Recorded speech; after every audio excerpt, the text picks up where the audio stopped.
So times are changing very fast, and many of you will be starting to have to work from home, and this may be something that you haven't done before. You're used to working in teams and with people.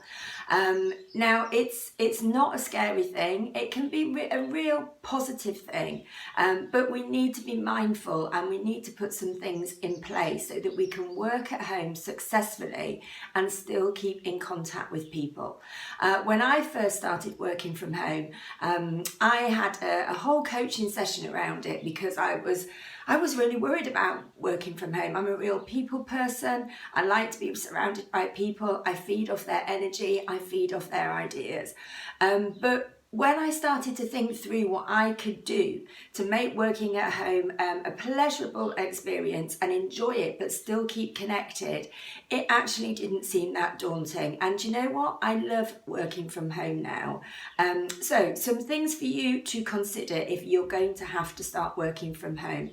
First of all, create a space for you to work. Create a space that is designed for you to work.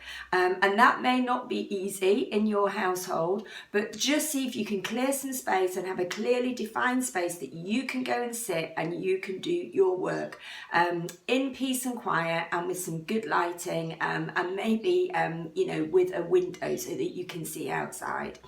Secondly, it may sound daft, and yes, it could be nice to sit and work in your pajamas, but actually dress for work, because if you dress for work, you will feel in that work mode and you will feel like you are still being professional if you wear a certain outfit or you have a certain look, but dress for work. It can really help your mindset be in that work mindset.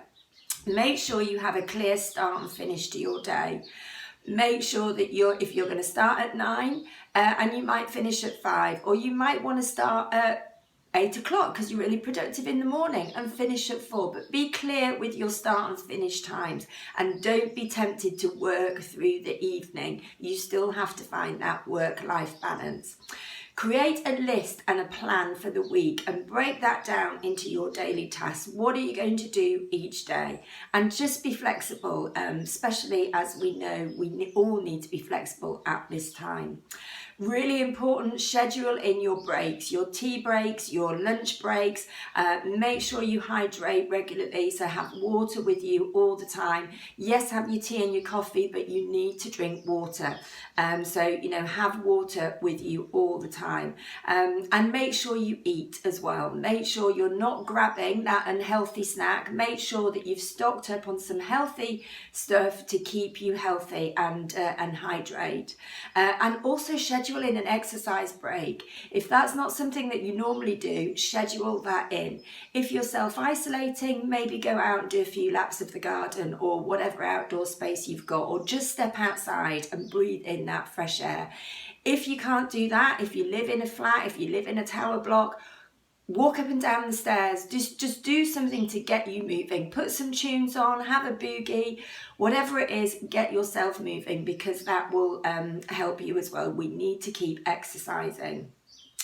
Now, when it comes to communicating with your team, schedule regular Zoom, Skype calls in. Just because we're working from home doesn't mean to say we can't communicate face to face.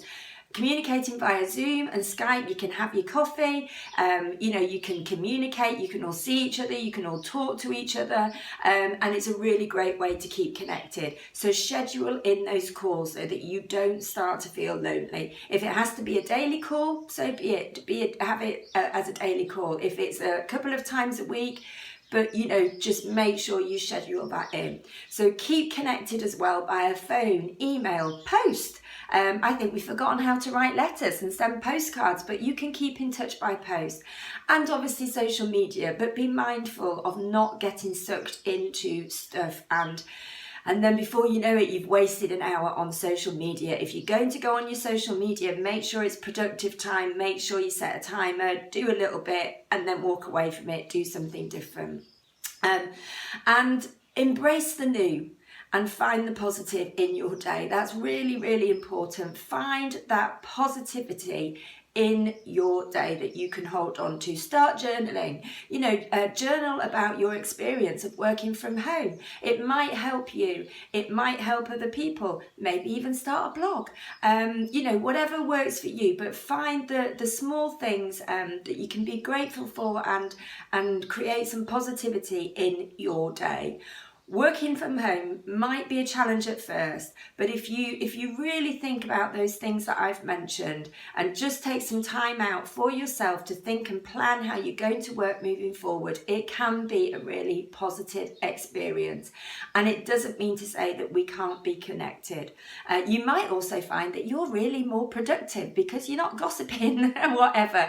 I know we like a gossip, and I know we like that human interaction, but it might be that you're more productive and you get your work done in 4 hours instead of 7 hours, and you've got time back for yourself. Wouldn't that be great? Time back to read a book, time back to watch a movie, time back to do some gardening, time back to do some DIY. But just think of it as a really positive step forward. So as a person that works from home, if you would like any more advice on that, then please do get in touch and I am willing to have a chat with you. Don't be afraid of change. Just embrace it and try and find the positive. Stay safe, everybody.